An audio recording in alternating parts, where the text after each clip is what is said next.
ઉપવાસ વિશે શિક્ષણ. મત્થી 6:16-24.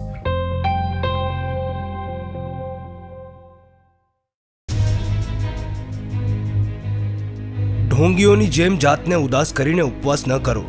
તેઓ પોતાનો ચહેરો વિચિત્ર બનાવી લે છે, જેથી લોકો એમ સમજે કે તેઓ ઉપવાસ કરી રહ્યા છે.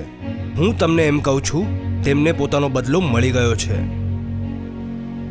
પરંતુ તમે જ્યારે ઉપવાસ કરો ત્યારે માથામાં તેલ ચોપડો અને પોતાનું મોઢું ધોઈ લો, જેનાથી લોકોને નહીં પણ માત્ર તમારા પિતાને, જે અદૃશ્ય છે, જાણ થાય કે તમે ઉપવાસ કરી રહ્યા છો.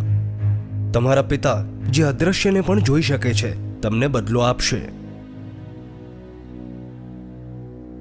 પૃથ્વી પર પોતાને માટે ખજાનાનો સંગ્રહ ન કરો, જ્યાં કાટ લાગે છે, કીડા ખાય છે અને ચોર ખાતર પાડીને ચોરી જાય છે.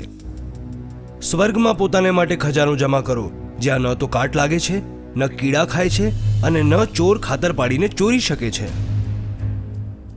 કેમ કે જ્યાં તમારી મૂડી છે, ત્યાં જ તમારું મન પણ લાગેલું રહેશે. આંખ શરીરનો દીવો છે. જો તમારી આંખો સારી હશે તો તમારું આખું શરીર પ્રકાશપૂર્ણ રહેશે. પણ જો તમારી આંખો બીમાર છે તો તમારું આખું શરીર અંધકારમય થશે. એટલા માટે જે જ્યોતિ તમારામાં છે, જો એ જ અંધકાર છે, તો એ કેટલો ઘોર અંધકાર હશે. કોઈ પણ વ્યક્તિ બે સ્વામીઓની સેવા ન કરી શકે. ક્યાં તો એ એકથી વેર રાખશે અને બીજાને પ્રેમ કરશે, અથવા એકનો આદર અને બીજાનો તિરસ્કાર કરશે. તમે ઈશ્વર અને ધન બંનેની સેવા ન કરી શકો.